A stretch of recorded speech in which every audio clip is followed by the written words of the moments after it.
지난 9일 모텔에 함께 폭격한 20대 남성에게 약물이 든 음료를 건네 숨지게 한 혐의로 다음날 긴급 체포됐습니다. 이 여성은 앞서 지난달 말 같은 방식으로 또 다른 20대 남성을 숨지게 한 혐의도 받고 있습니다.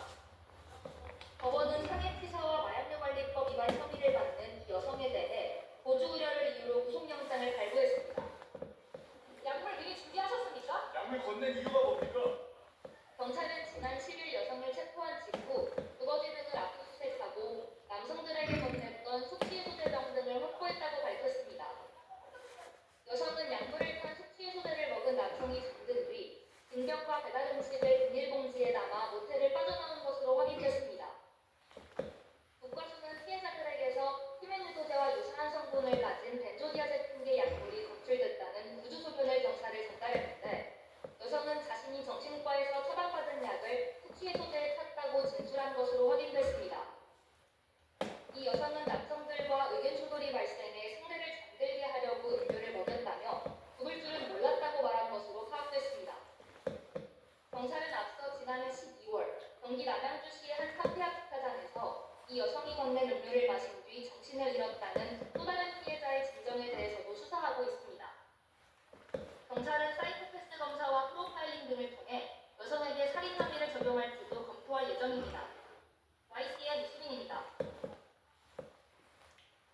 밤사이 대기정체 스모그까지 일으키면서 초미세먼지가 비상입니다. 현재 서울 등 수도권과 영서에는 올해 처음으로 비상저감 조치가 내려졌습니다. 이 지역에서는 오늘 오전 6시부터 밤 9시까지 공공기관 차량 2부제가 시행되겠고요. 또 사업장과 공사장의 운영시간도 단축되겠습니다. 설 연휴에도 먼지 영향은 계속될 전망입니다. 큰 추위는 없겠지만 연휴 초반까지는 잿빛 하늘이 이어져서 당분간 호흡기 관리에 신경 쓰셔야겠습니다. 현재 서쪽 곳곳에는 짙은 안개가 만들어져 있습니다. 하늘에는 가끔 구름만 많은 가운데 오늘 경기 북동과 영서 북부에는 빗방울이 떨어지거나 눈이 내리는 곳이 있겠고요. 반면 동쪽 지역은 대기 건조함이 지속하는 가운데 물조심하셔야겠습니다. 오늘 아침 심한 추위는 없습니다. 현재 서울 기온이 3.8도, 대전이 영하 2도로 출발하고 있고요. 한낮에는 서울이 11도, 대전 13도까지 올라 초봄처럼 온화하겠습니다. 날씨였습니다. 이 시간 주요 뉴스입니다. 이상민 전 장관에게 징역 7년을 선고한 재판부도 12상 비상계엄 선고는 내란죄에 해당한다고 봤습니다. 다음 주에 있는 윤 전 대통령 재판에 영향이 불가피할 것으로 보입니다. 공천원금 수수 혐의를 받는 강선우 의원에 대한 체포동의안이 국회에 보고됐습니다. 체포동의안이 가결되면 김기현 전 시의원과 동시에 영장 심사를 받게 될 거라는 전망이 나옵니다. 이재명 대통령과 여야 대표의 오찬 회동이 국민의힘 장동혁 대표의 불참으로 무산됐습니다. 청와대는 국회 상황을 이유로 대통령과 약속을 취소한 것 매우 유감스럽다고 밝혔습니다. 국가정보원은 북한이 김정은 국무위원장의 딸 김주애를 후계자로 내정한 단계라고 판단된다고 밝혔습니다. 김주애가 입국 시책에 의견을 내는 정황도 포착된 것으로 전해졌습니다.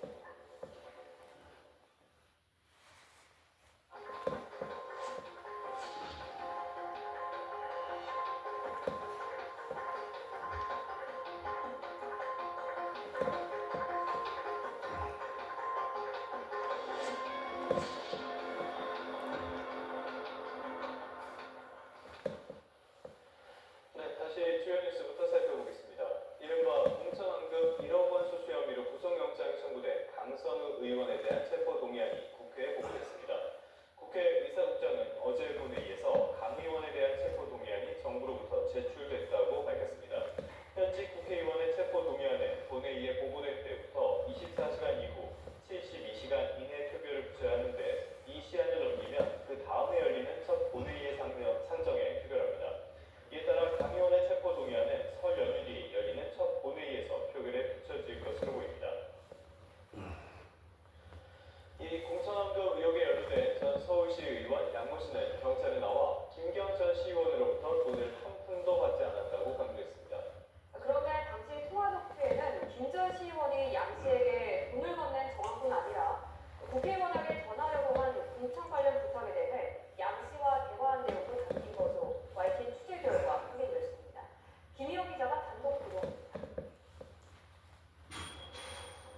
김경 전 서울시의원의 공천 로비 창구로 의심받는 전 서울시의원 양모 씨.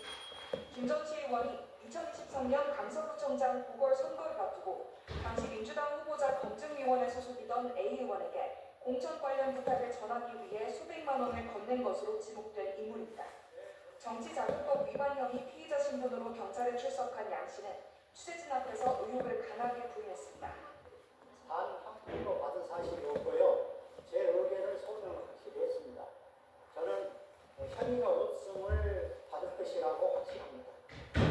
그런데 경찰이 확보한 황금 PC 속 녹취에 담긴 정황은 다릅니다. 지난 2023년 6월 30일 오전 현역 공천 배제 방침을 전해드는 김 전 시의원은 또 다른 피의자인 민주당 당직자 최모 씨와 통화합니다. 김 전 시의원은 양 씨에게 돈과 함께 부탁을 전했지만 A 의원에게 한마디도 하지 않은 것 같다는 취지로 불만을 토로하는데 최 씨는 50만 원을 준 것도 아니고 금액상으로 보면 되게 크다면서도 혼자 상상하지 말라는 취지로 진정시키며 양 씨가 A 의원에게 어떤 말을 전했는지 확인해 주겠다고 말합니다. 같은 날 오후 당시 민주당 보좌관과 통화한 김 전 시의원은 A 의원에게 부탁을 전하려고 양 씨에게 돈을 잔뜩 줬다고도 말합니다. 여기에 더해 이날 저녁 김 전 시의원이 양 씨와 전화통화하며 A 의원에게 부탁을 제대로 전달했는지 물은 정황도 YTN 취재 결과 확인됐습니다.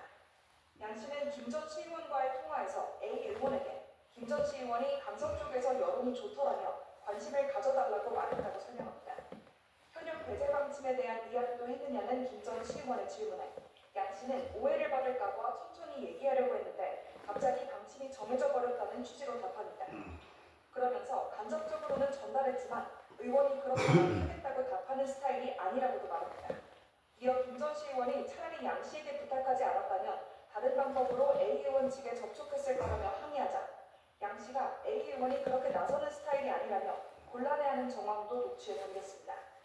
김 전 시의원이 접촉을 시도한 A 의원은 앞서 YTN에 양 씨가 시의원 출신들을 잘 부탁한다는 의례적인 수준의 이야기를 한 적은 있지만 자신이 돈을 전달받은 적은 없다는 입장을 밝혔습니다.